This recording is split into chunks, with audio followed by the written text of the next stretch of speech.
Bismillahirrahmanirrahim. Khilaf yang dimunculkan atau syubhat yang dimunculkan oleh sekelompok orang yang mengaku dirinya salaf dan dia tidak mewakili salaf. Salaf tidak pernah mengatakan Allah di atas langit. Dan mereka juga tahu Ar-Rahmanu 'alal 'arsy istawa, hadis ayat tersebut. Dan para salaf juga menghafal hadis jariyah yang diriwayatkan oleh Imam Muslim seperti yang tadi diperkirakan oleh yang pesan penanya. Nabi pernah menanya dalam riwayat Muslim tentang seorang budak yang dimerdekakan hendaknya adalah seorang budak yang beriman. Lalu Nabi mengetes budak tersebut, Ainallah? Dengan pertanyaan Allah di mana? Lalu budak tersebut menjawab fis sama, di atas langit. Lalu Nabi bertanya, siapa aku, mana anak? Anta Rasulullah, engkau adalah Rasulullah. Kemudian Nabi berkata kepada tuannya, A'tikha fa innaha mu'minah, merdekakan dia karena dia adalah orang yang beriman. Dari hadis Muslim, Nabi menanya dengan kalimat aina, di mana Allah? Ar-Rahmanu 'ala ra'sy istawa, dalam Al-Qur'an disebutkan Allah beristiwa di atas arsy. Para salafun saleh tidak pernah dengan membaca ayat ini lalu berkata Allah di atas arsy. Akan tapi mereka berkata, aku serahkan urusan ini kepada Allah.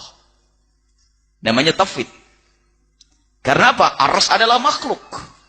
Kalau dikatakan Allah berada di atas makhluknya, berarti Allah butuh dengan makhluk. Dan ini adalah bentuk kesyirikan yang baru lagi. Karena Allah tidak butuh dengan arsy dan tempatnya Allah bukan arsy. Karena arsy diciptakan oleh Allah. Kalau Allah harus bertempat di arsy, lalu bagaimana sebelum Allah menciptakan arsy? Di mana Allah? Di mana Allah? Arsy makhluk? Hah?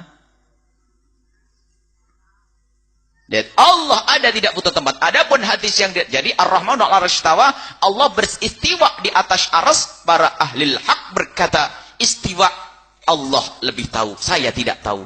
Kalau bersilaku di atas kursiku ya begini, masa Allah seperti ini? Enggak mungkin. Laisa kamitslihi syai'. Anda tahu istiwanya Allah?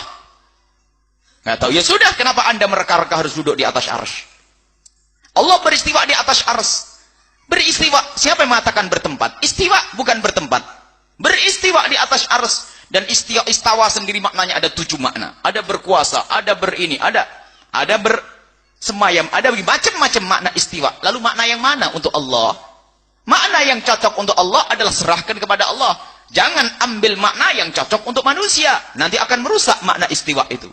Jadi Ar-Rahmanu 'ala ra'sy istawa, Allah beristiwa di atas arsy. Istiwanya Allah kayak apa? Tidak boleh bertanya dengan kayak di dalam diri Allah, dalam zat Allah Subhanahu wa taala. Allah beristiwa di atas arsy. Kalau pakai takwil, Allah berkuasa di atas arsy karena Allah memang berkuasa di atas arsy. Karena arsy adalah paling besarnya makhluk Allah. Kalau Allah berkuasa atas arsy, maka Allah berkuasa dengan semua yang ada di dalam arsy. Baik, adapun hadis jariyah yang diriwayatkan oleh Imam Muslim. Hadis sahih karena Imam Muslim yang meriwayatkannya. Akan tapi lihat, kembalikan kepada usul akidah. Hadis ahad tidak boleh kita jadikan sandaran akidah. Lebih dari itu. Di situ ada riwayat-riwayat yang diriwayatkan oleh Imam Baihaqi dan lainnya, bahwasanya hadis jariyah itu tidak begitu bunyinya. Hadis jariyah itu budak. Hadis yang bercerita tentang budak dalam riwayat lain berbunyi begini. Atashhadina alla ilaha illallah wa anni rasulullah. Apakah kau bersaksi bahwasanya tidak ada Tuhan selain Allah dan aku adalah utusan Allah? Hadis sahih riwayat Baihaqi. Dan kisahnya sama tentang wanita ini. Hadis yang diriwayatkan oleh Imam Muslim adalah sahih dan hadis riwayat yang imam lain juga sahih. Kira-kira mana yang benar di antara dua hadis ini? Apakah benar yang harus ditarjih adalah riwayat Imam Muslim? Ulama mana yang mengatakan riwayat Imam Muslim harus didahulukan daripada hadis yang lainnya? Memang betul Imam Muslim didahulukan dari yang lainnya, itu urutan ke-102 menurut Imam Zainuddin Al-Iraqi. Jadi tarjih antara hadis dengan hadis itu ada. Bukan berarti setiap Bukhari Muslim harus didahulukan. Akan tapi ada riwayat lain bahasanya, Atashhadina alla ilallah, apakah aku bersaksi bahasanya tidak ada Tuhan selain Allah? Kemudian riwayat lain, Ainallah, Allah di mana? Kira-kira mana yang lebih? Kira-kira dulu orang awam kira-kira. Tahqiqnya ahli ilmu. Kalau orang awam kita bertanya ahli ilmu. Kalau kita pengen mengetes orang Islam atau tidak Islam dengan apa? Dengan syahadat atau dengan Allah di mana? Coba jujur. Disepakati ulama ijma dari masa ke masa. Kalau orang pengen masuk Islam pakai apa? Asyhadu alla ilaha illallah. Apakah Allah di mana? Mana itu semuanya?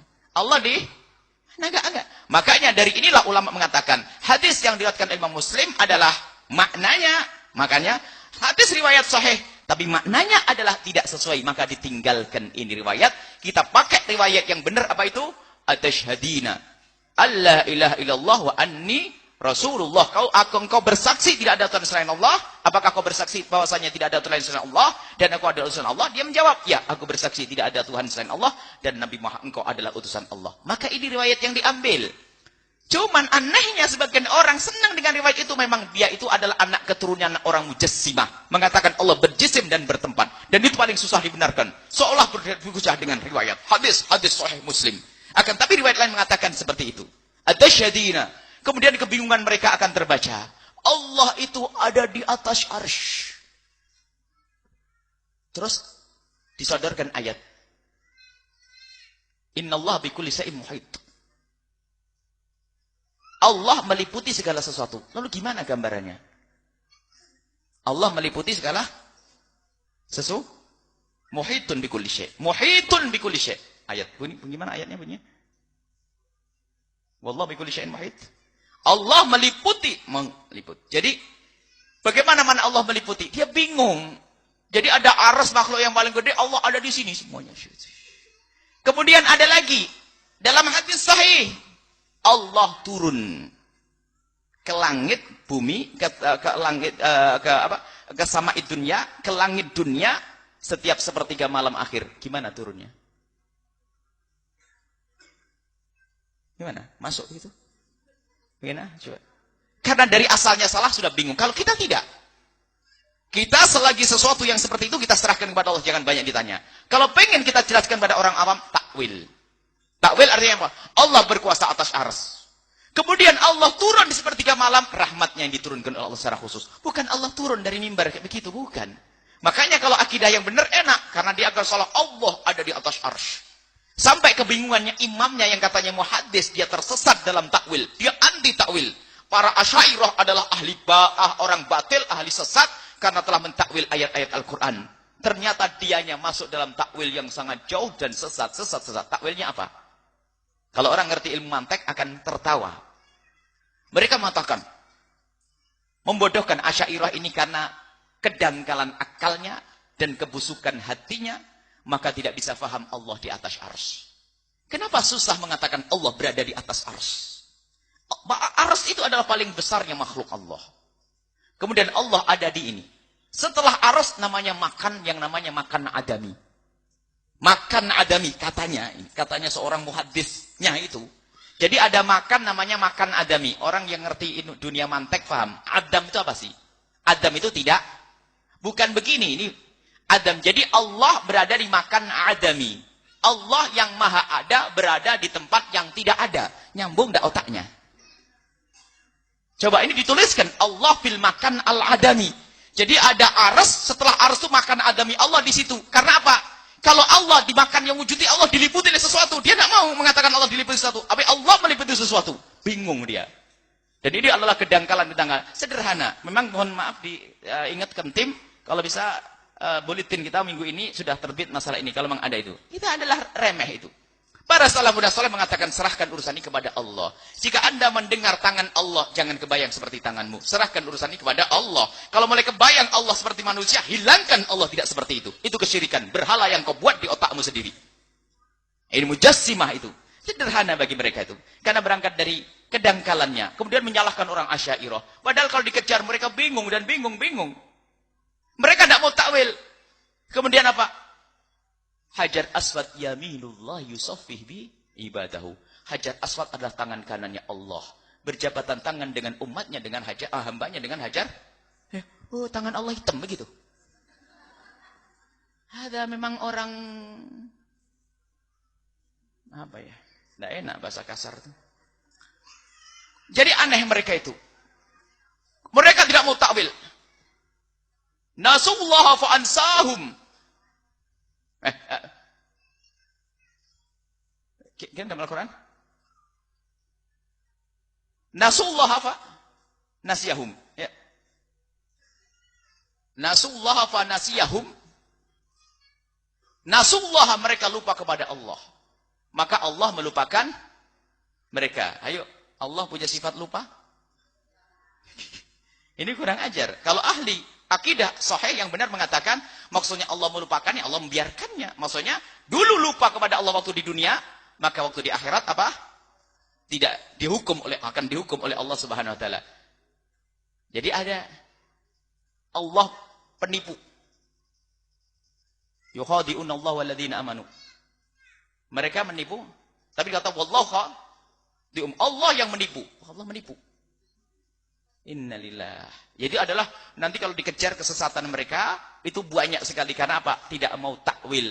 Ahli hak mengatakan Allah menipu bukan maksudnya karena mereka menipu maka Allah mengembalikan tipuan mereka kepada mereka, bukan Allah menipu. Mereka melupakan Allah di dunia, maka di akhirat Allah melupakan, maksudnya Allah tidak memberikan rahmat, diseksa oleh Allah Subhanahu wa taala. Jadi bukan berarti Allah lupa, Allah punya sifat lupa. Nuthbit ma asbatahullah. Kita akan meyakini, menetapkan sesuatu yang pernah disebut oleh Allah dalam Al-Quran. Jadi Allah punya sifat pelupa, Allah punya sifat penipu, Allah punya begitu. Memang itu adalah akidah sesat, mohon maaf. Hati-hati dengan akidah sesat. Jadi kalau di madrasah kita sudah ada pertanyaan, Aina Allah, Allah di mana? Usir saja itu ustadzahnya. Jangan ditunda esok hari itu. Usir sudah. Kalau ada selebaran mengatakan Allah ada di mana, maka langsung direbek. Di mana itu adalah pertanyaan untuk tempat. Di mana? Allah tidak butuh. Karena Allah yang menciptakan tempat. Ya, itulah. Jadi banyak kalau ada selebaran itu selebarannya ahli fitnah. Bukan sampai di situ nanti. Itu kesesatan akidahnya gara-gara itu banyak sekali. Jadi mereka itu sesat di antara di bab-bab ini. Kalau ahli sunnah wal jamaah Asy'ariyah mengatakan tauhid kita serahkan kepada Allah. Kalaupun kita jelaskan kepada orang awam dengan dalil yang lain. Misalnya, mereka akan bertanya orang awam, Yadullah, tangan Allah. Tangan Allah. Maksudnya begini, Bu. Dalam riwayat lain, Allah akan membantu orang yang berjamaah. Yadullah fawqal jamaati. Tangan Allah bersama orang berjamaah. Nanti bilang, mana tangan Allah? Begitu. Jadi maksudnya Yadullah pertolongan Allah. Orang ringan tangan maksudnya apa sih? Mudah membantu. Jadi ada di dalam majas. Mereka kesalahan mengingkari majas. Sebenarnya orang paham. Kalau ada orang berkata, Ibu, sudah tidak usah masalah. Urusan Ibu ada di tangan saya. Maksudnya apa, Bu? Mana Buya tangannya gitu? Tangannya mana? Mana? Malah salah saya. Ya orang bahlul itu. Masa urusanmu ada di tangan saya? Masalahmu urusan di tangan saya. Mesti sayang, Beh. Dia sih tidak usah tanyakannya. Kemudian, dari hadis tersebut itu, kalau kita paham maknanya, tujuannya untuk meyakinkan keyakinan akan adanya Allah, bukan tempatnya Allah.